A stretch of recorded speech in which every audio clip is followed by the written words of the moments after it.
The VIP section of the Malabo International Airport comes alive.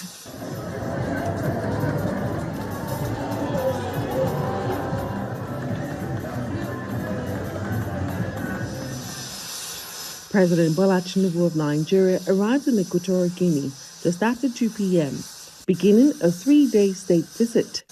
He was welcomed by the country's Prime Minister before heading to the People's Palace Court or the Presidential Palace. At the palace, Tinubu meets with President Teodoro Nguema Mbasogo. The visit began with a military parade and gun salute, followed by a series of meetings between the two leaders and their delegation.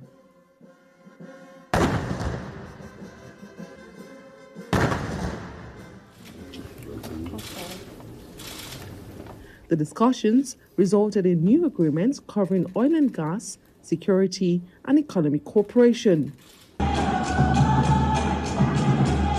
At a state dinner in his honor, President Tinubu emphasizes Africa's need to drive its own development, advocating for peace and unity and rejecting external interference. They want Africa wretched and raggedy, full of conflicts,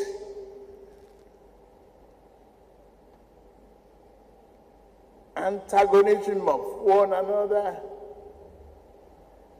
But we are saying no. Peace, stability, and democracy is the way forward for a progressive development. Tinubu also addresses the ongoing instability in the Sahel region, calling for urgent action.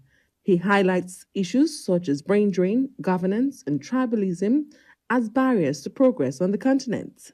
Without peace, we cannot develop.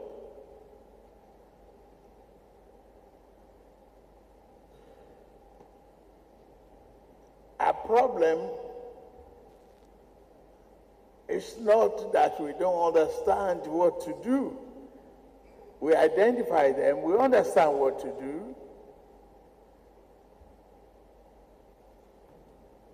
Our problem is how and when we should do that. And I say the time is now. Tribalism,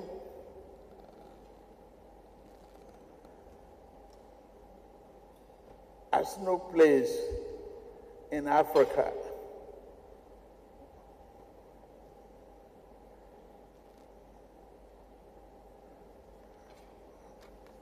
We have to take the continent and take it strongly.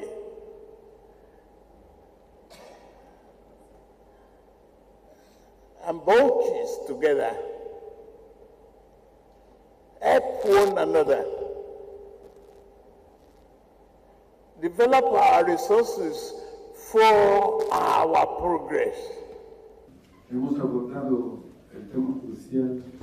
President Mbasogo, speaking in Spanish, hails the visit as a milestone in strengthening ties between the two nations, highlighting decades of cooperation in areas like energy, agriculture, and education. He praised Nigeria's leadership in Africa and emphasizes the need for deeper collaboration. Mbasogo also echoed Tinubu's sentiments. He stresses that African countries must work together to address the continent's challenges while calling for reforms at the United Nations, particularly the Security Council, criticizing the lack of African representation as unjust. Both leaders pledged to work together to find African solutions to African problems, including addressing governance issues and promoting youth development. Adesowa Omoruan, Arise News.